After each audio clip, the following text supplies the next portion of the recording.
Good morning. Welcome to the Fearless Morning Show. Hope everybody is having a great morning. And it is Tuesday. It is time to get started on the day. And what better day than to start with the Fearless Morning Show, where we are having confessions and conversations about your everyday life and your finances. Hope everybody is staying warm out there. It's supposed to be cold. It'll get colder. How about that? Fearless co-host here.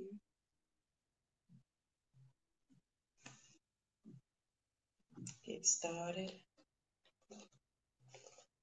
Oh, sorry. Good morning, Lynn. Hey, good morning. How are you? I am doing peachy. How you doing this morning? Ooh, girl, I heard on the news they calling for snow. I was Yes. like, whoa. Oh no, not again. But you know, it Yes, is winter. ma'am. So we gotta deal with it. It is winter, right? Gotta It deal is with it. winter. What can we say, honey? Yes, absolutely. Awesome sauce. I I just realized that I posted this morning. You know how I post, uh-huh, you know, 30 minutes to the Fearless Morning Show. right. And I said, Motivational Monday. It's Tuesday. Hey, it's It Take is. Action Tuesday, but that's okay. That's okay. It's It awesome. is. It's awesome. It is A-okay. We're going It to have is. a good Tuesday. Yes, it is. It's Take Action Tuesday, and we're blessed and highly favored. So we're gonna walk in that. A to the man. Yes, we're gonna walk in that. So I'm gonna go ahead and start with our fearless quote of the day. Um, Okay. our quote for today is: "The shoe that fits one person pinches another. There is no recipe for living that suits all cases." And this is by Amen. Carl Jung. Let me read I that one like that. more time. The shoe that fits one person pinches another. There's no recipe for living that suits all cases. And that's by Carl Jung. And it reminded me when I read this quote, of course, it immediately reminded me of the story of Cinderella. And you remember when Mm. Cinderella lost her glass slipper, and what did her sisters do? And this how sisters do, right? They come in and they were What? trying their best to squeeze their foot into that little bitty tiny slipper, but it just would not work, right? Yes. Everybody was trying, they were trying, and they were trying, and then eventually the only person that the shoe fit, of course, was Cinderella, right? Yep. So the Yep. moral of that, when I read that quote immediately, it said to me that you have to walk in your own shoes. Don't try to walk in mine. Don't try to walk in anybody else's. Good morning, Trenda. Thank you so much for Morning, joining. Trina. Don't try to do and be like someone else, because that shoe is only going to fit you. And you got to walk in it and be proud. Know who you are, know whose you are, and step into it, right? Like JoJo always say, somebody needs to hear your voice. Somebody needs to hear your story. And until you get out there and start telling it, sharing it, saying it, doing it, then you will not be fulfilling your purpose. So I That's just thought it. that was amazing this morning on Take Action Tuesday. What better way to take action than to walk in your own shoes? Now, somebody better Mm. say, right, that's right, Trenda. All right now. Amen. If what I want to insert there, amen, let it be, right?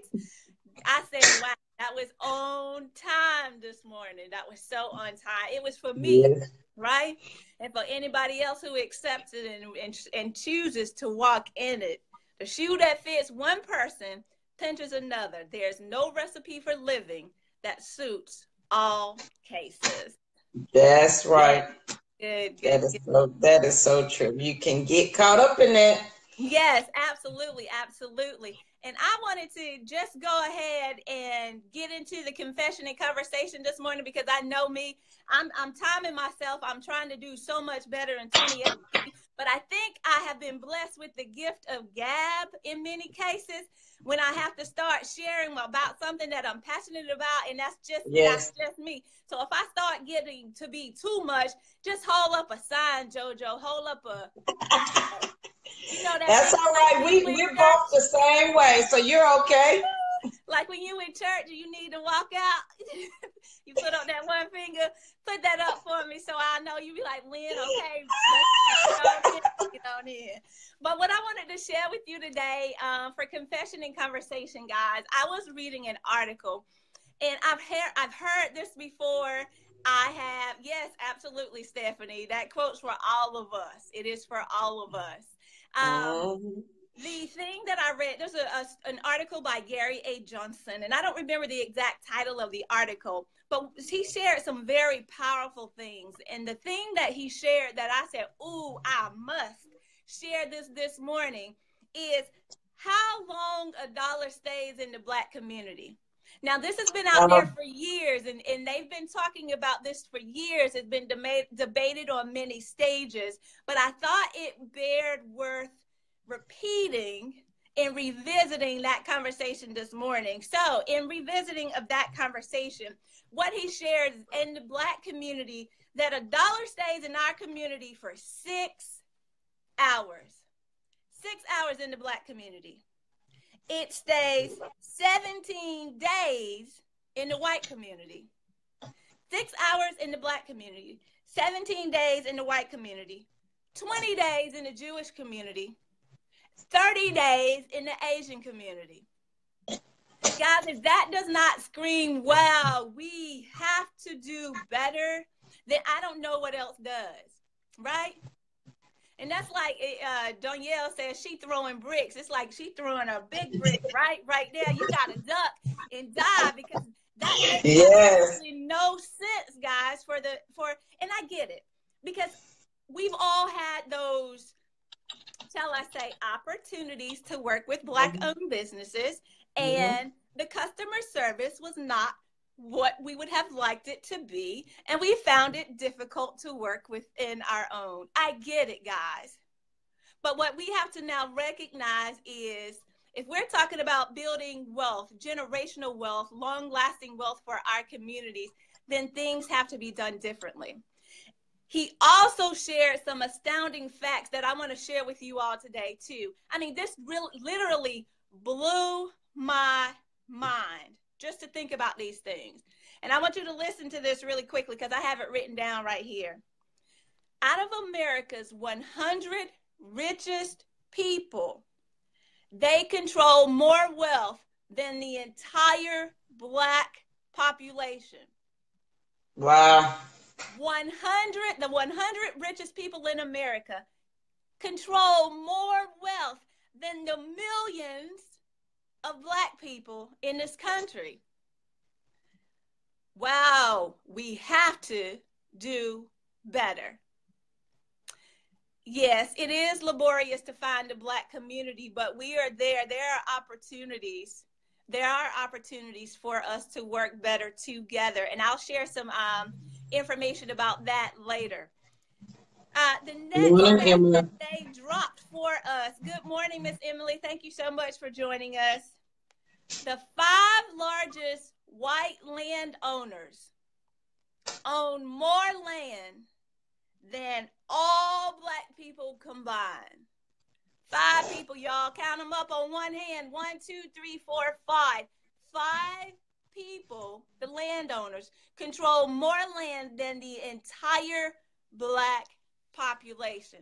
Somebody say we have to do better. Amen. We got to do better. This absolutely makes no sense. And another, this last fact that I want to share with y'all in this confession and conversation, the average Black family would need 228 years to build the wealth of a white family today. Who's living 228 years? They haven't done since the Old Testament because none of us are living over 120 plus years even today. That's right. 228 years for us to build the amount of wealth that the white family would today. Guys, can somebody say we have to do better? We got to do better. So how do we do better, right? I think that's the most important thing. We know the facts, so how do we do better? And there are several things that I want to give you, several notes. So you may want to write these things down, because and I know this. I know it is sad. I see the sad faces. It is definitely sad. But the beauty of that is we have this information, and now we can do better, right? We can do better. Good morning, guys. Thank you for joining. Yes, absolutely, Trenda. We must. Let's change that. Let's be conscious. Must do better. Absolutely. Hashtag stay woke, right? Yep. Has to be conscious. Absolutely. It has to be conscious effort that we're making to move forward. We must do better. So how do we do better? And you know, we say this all the time, and you hear me repeat it over and over. Pay yourself first. But nobody's doing that. So how do you get to the point where you're able to do that? I want to give you some other tips or strategies that are going to help you to be able to do that. Okay. So you guys get a pen and paper, write this down, or come back and revisit this and get these notes. But one of the first things I want to suggest or recommend to you is that you increase your earnings by at least 10% each year. So what do I mean by that? Whatever you made last year in 2017, you make sure you have a 10% growth, right, in that for this year as far as your earnings. But it doesn't stop there, all right? That's the first step. Make sure that you're increasing your earnings.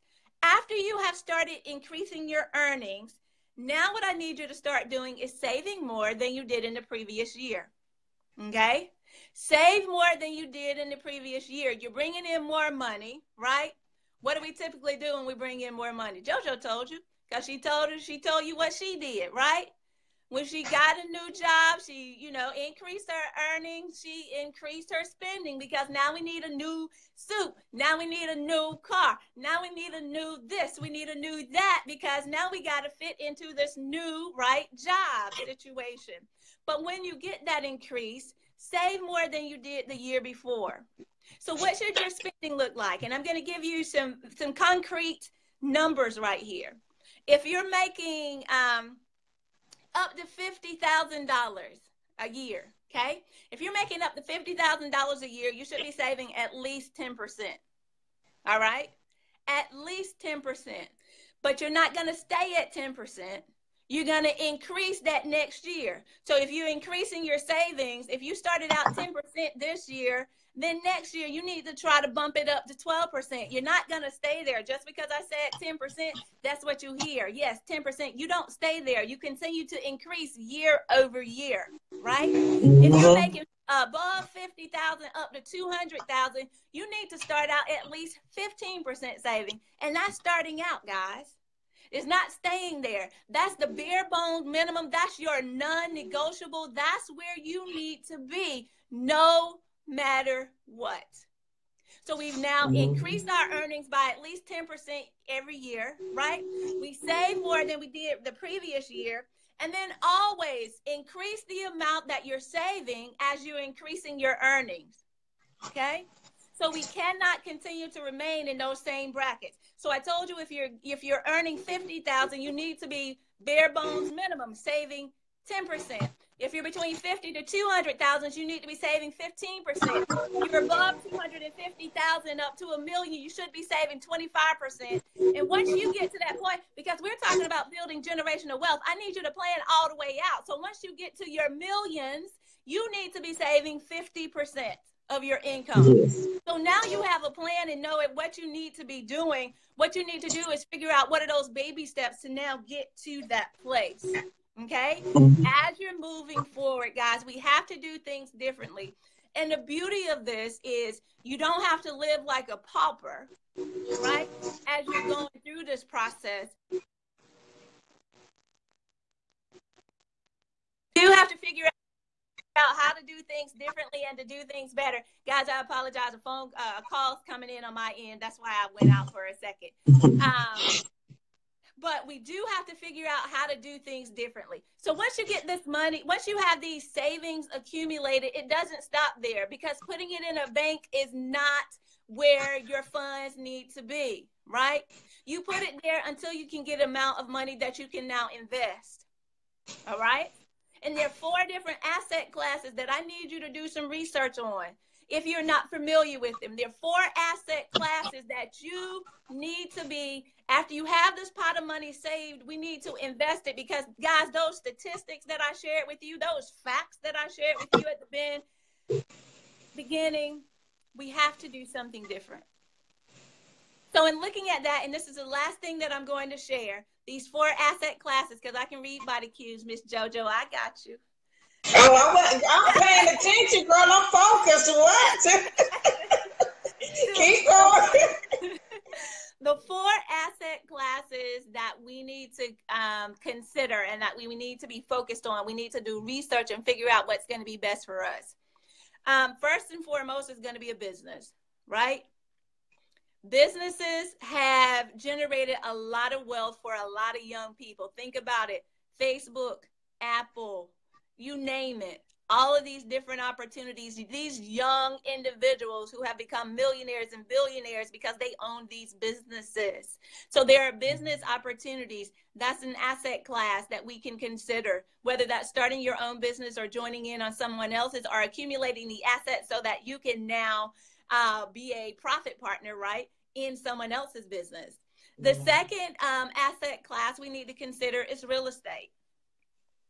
Right?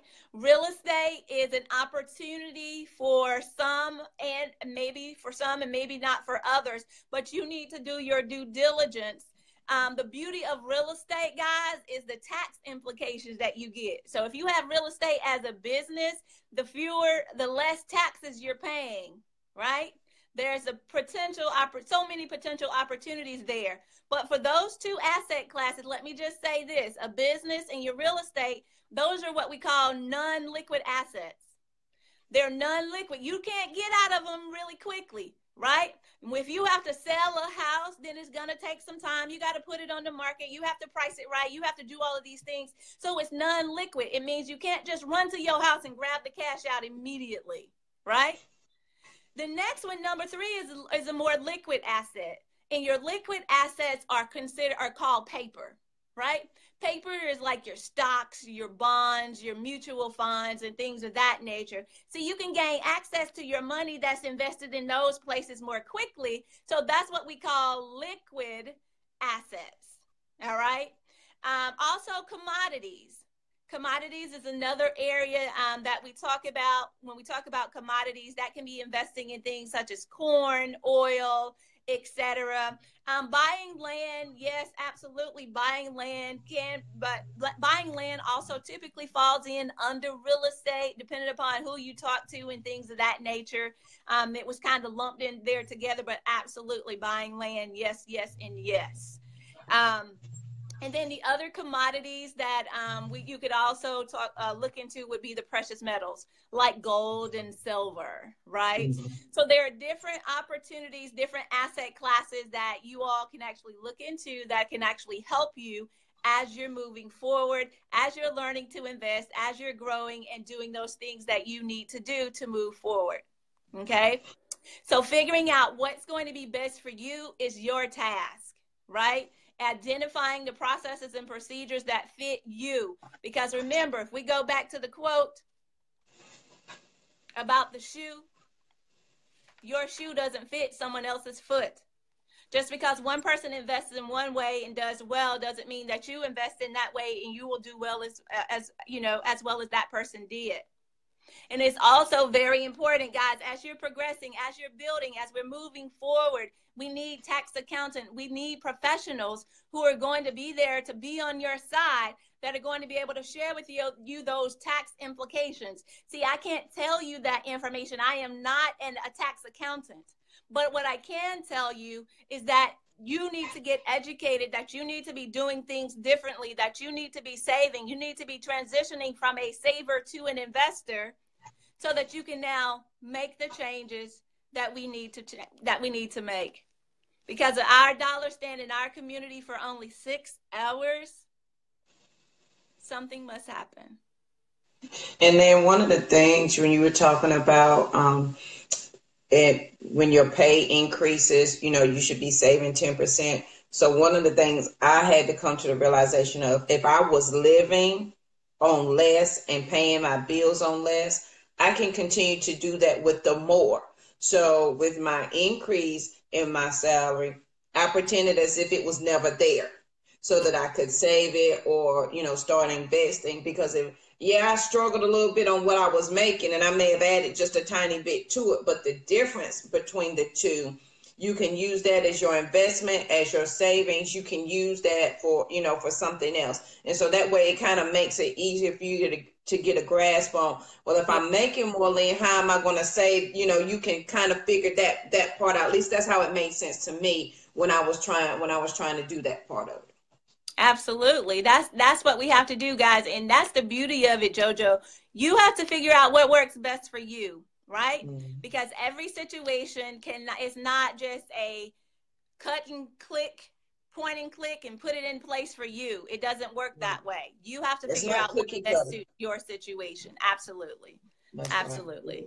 Right. It is not cookie cutter at all. It is not. It is not. Thank you. That is exactly what I was looking for. Awesome, guys. So that's my confession and conversation on your finances for this morning. Just simply noting that we must do better. Go back and figure out your plan for you.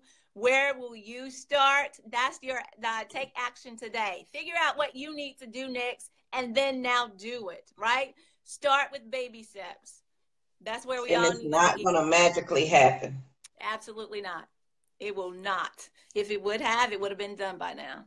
Because I would have been doing it. What? Some of us still waiting on our 40 acres and a mule. If it was magic, honey, I promise I would have been the first person in line to make mine happen right now. Right. All right, guys. Right. Well, thank you so much for tuning in for Financial Confessions and Conversation. So over to you, JoJo. All right, thanks, Lynn. Lynn always shares something, and I relaxed in my seat, Lynn. That's why I was leaning back. I was listening, and thank you, Trenda. Trenda was posting your points, so if somebody wants to write them down, Trenda has them listed for you. So thank you, Trenda. You should get your stuff today. I'm going to track it for you. It should be out for delivery. Last I looked, it said scheduled delivery for today, so you should be getting your stuff. Let me know. So today on this Take Action Tuesday, I think the main thing, so I talked a lot about rebuilding, new rules, new you, but at some point you have got to ask for help. So I saw the news over the weekend about the young lady in Charlotte who killed herself and her children because she, at first I had no idea what was going on and found out it was a domestic violence issue. So guys, here's my tip. Even if you're in a domestic violence situation, even if you are not, even if you're kind of crazy in your life and you don't know what to do, first thing you need to do is ask for help. That is your first step. You got to ask for help. And you have to get over a couple of things. One is the fear of being a burden to somebody else. I never wanted to tell anybody what was going on with me. Because, and even to this day, when I tell my story, people immediately be like, "Oh, JoJo, what I don't want is for you to feel sorry for me. I don't need that part. What I need is help." So a lot of people don't say anything because they don't want the burden of what they're going through to be on somebody else. And then they don't want the burden of having to explain. Because the first thing people say when they come to them with a problem is, "Girl, if I was you, it couldn't be me. Oh no, honey, I wish I would mess with me." And then the person that came for help is all twisted because now we're in your conversation and we're not in my conversation. So be mindful when people are asking you for help. They're not here to hear your story about what you would, should, could do and who you about to blow up. They're not here for that.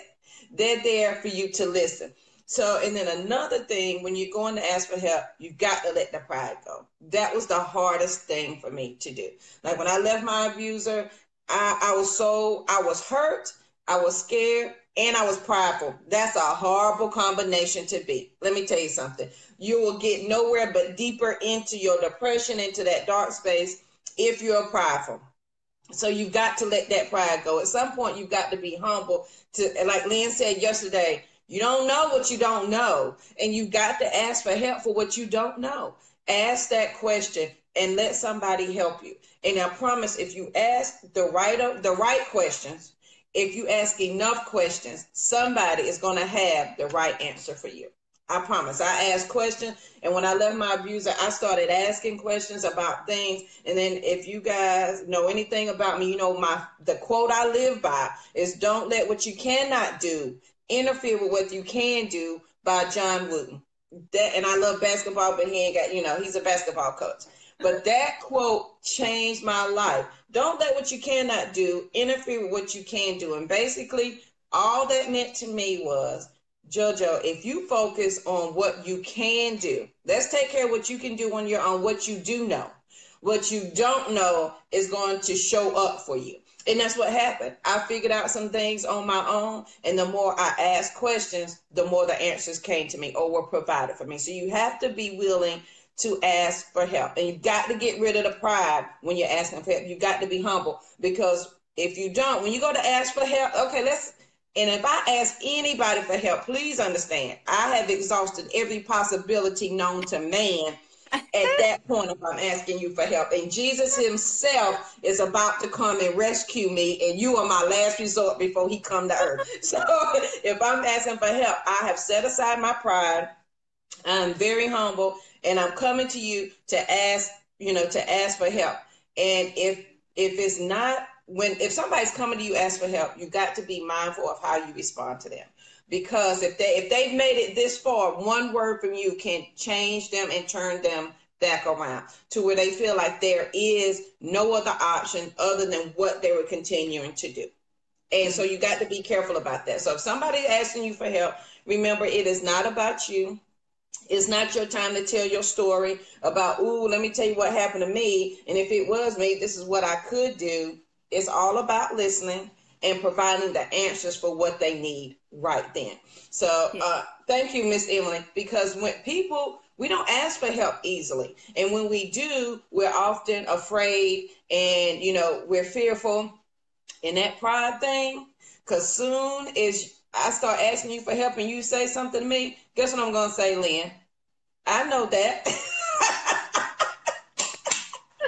Yes. Because let me tell you, when I first left my abuser and my friends did an intervention, and they were all church members. I was a first lady. All my church members of my previous church did an intervention. They all got together and they had a let's fix sister JoJo's problem right now. Let's fix her problem right now. And so here I am, and in this group, I'm the oldest of all of them, and they all trying to tell me how to fix my life and what to do. And all I said was, I know that. But did that help my problem? Absolutely not. It did not. I went right back to it, because what they were giving me, even though they thought it was support, what they were giving me was just more pressure, and their pressure was heavier than what I came from. So I went back to where I came from, because at least I didn't have to hear that. So guys, today, be mindful whether you are living in crazy in your finances, in your life. If you're in an abusive relationship, please ask for help. Okay, get rid of your pride and get rid of the fear that you are a burden on someone, because people are truly there to help you. Like this young lady who killed her children in Charlotte. Her mother said she was a private person and she didn't like to ask for help. And when she left her note, she said she felt like there was no other option. When I tell you I have been there, I felt like there was no other option. And I looked out that window and I said, Lord, if I jump out, I don't want it to hurt too bad, because there was concrete under the window. I was ready to end it off, but I didn't want to be in pain. I didn't want to be in pain. It's like, okay, you know what? I can't live like this anymore. It's better off if I, not even here anymore. And then I started to think, that if I leave, what is going to be my legacy for my children? What will they think? So today, if you're living in crazy, if you're in an abusive relationship, ask for help. I promise there's a better way. And here's the thing, there is a better way. Is it going to be hard? Yeah, I make no mistakes about it. It's not going to be easy by any means. When I talked about that rebuilding and setting new rules for yourself and being consistent and being, all of that takes place at the same time. Yeah, it takes place at the same time. You have to be dedicated and ready to know that you deserve better. So that is my fearless thought of the day for Take Action Tuesday. Today, I want you to ask for help if you need it. If you need help in your finances, ask Lynn. If you need help how to live past crazy, ask me. Ask the good Lord, if that's who you believe in, which is what we do. Ask the good Lord for help, and then ask him to put people in place for you so that when you need that help, they are available. And if that person happens to be you, if you're somebody's coming to you for help, be mindful they are not there to hear your story. They are there because they need an answer. So understand that they are getting rid of their pride, that they have hurt, they have fear, and above all, that they are scared because they are sharing a part of them that they may not have shared, especially when it comes to money and life. Oh my God, Lynn, I shared my finances with Lynn. Oh Lord, my nerves was tore up. I was like, oh Jesus, I can't believe I just told somebody that. But when you need help, let me tell you something. And this is my other motto. When you get tired of it, you'll do something about it. Absolutely. Real quick, like you will do something about it. All right, guys, so on this Take Action Tuesday, please ask for help. If you know somebody that needs help, make sure you share this video with them so they can get help in their life and their finances so that we can all start on this Be Fearless journey together and get it all the way right. And what we're going to do is provide some help for you. So if you are looking for some help, if you are ready to move forward, we will be offering a Love Your Life, Love Your Finances opportunity that you can actually join. You'll need to text us at 470-236-8282 so that you can register for the event. Love Your Life, Love Your Finances will be on February 3rd. You think this was great information that you got this morning? We are going to go deeper in the webinar to provide information to you as how you're going to transition from a saver to an investor, how you're going to get past crazy in your life, how you're going to delve deep. We're going to do the real work, right? We're going to start to do the real work, but the real work is going to need to carry on after the webinar, because after we give you all those strategies and tools and things that you need to do so that you can be moving forward, absolutely, you have to free yourself. Yes, yes, and yes. Free yourself, yes, and then get the help you need. So we will be providing that help at Love Your Life, Love Your Finances. So if you want information, text us at 470-236-8282. The keyword, just text finances so that we can get you the link so that you can register for this webinar. It will be on that Saturday, February 3rd. So you can do this from the luxury of your home where you don't have to share and, be confused, or it's a safe space, if you will. We'll call it mini Vegas because you get to do it from your home, but we'll provide an opportunity where we'll delve deeper with you so we can talk about, so now what are the things that you really need to do? We know we need to be saving. We know we need to be saving 10%, but what does that look like for me? We need to be saving 15%. We need to be saving 25%. What does that look like for me? How in the world am I going to do this? I have all of these things going on. I've been robbing Peter to pay Paul. How am I going to do this? If you're ready to do that, love your life and love your finances, join us for the webinar on February 3rd. It will be from 10 a.m. to 2 p.m. And text us at 470-236-8282 so that you can get the link to register for the event. I promise you, if you put everything into place that we give you, that we share with you, that your life will not be the same. Love your life, love your finances. That is very, very true. So guys, we just ask that you join us and share this video with someone who may need it. For the Be Fearless bracelets, the website is up. I work really hard. I took the pictures actually on my own hand, so that is my arm that you're seeing, just so you can get a little detail. All the bracelets will have the Be Fearless tag on them. The bracelets are handmade. If you do not see the color bracelet that you have, you can email me. And there's a link you can click on and email what color bracelet you would like so that we can get those made for you. We do have a special. My brain is frozen because I was up doing it all last night. So you can, I'm going to post the website on here because it's bafearless.com. You can go on there and check it out and see what you like. And we will make sure that your order is shipped out to you. Good morning, Miss Sandra. Make sure that we ship your order out to you. We just want to thank everybody for joining the Fearless Morning Show, for sharing our videos and being here. Because as we have these confessions and conversations about your everyday life and your finances, we're truly sharing a part of us so that you don't have to go through this anymore. Because the struggle can be all the way real. And most days when you don't feel like being bothered with the struggle anymore, you just need a little pick me up. And that's what the Be Fearless Morning Show is all about, giving you some time to help pick you up and get your day started so that you can do the things that you need to do. All right, Lane, anything else we need to add?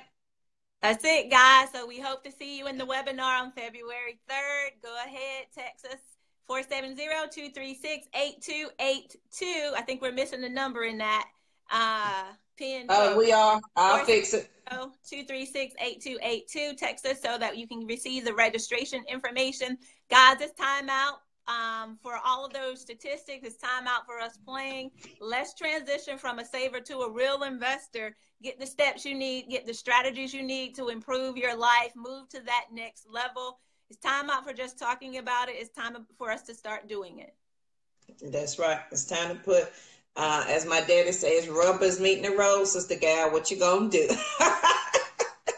Yes. We got to make it happen. All right, guys, you have a great, thankful Tuesday. Go out and help somebody stay warm out there. And just remember that you are the power that you are seeking today. If you wonder where that power is coming from, how you're going to get it done, it's all in you today. So make sure you get started somewhere. All right, guys, have a great Tuesday. We'll see you bright and early tomorrow morning at 7:15. Have a good one. All right, signing off.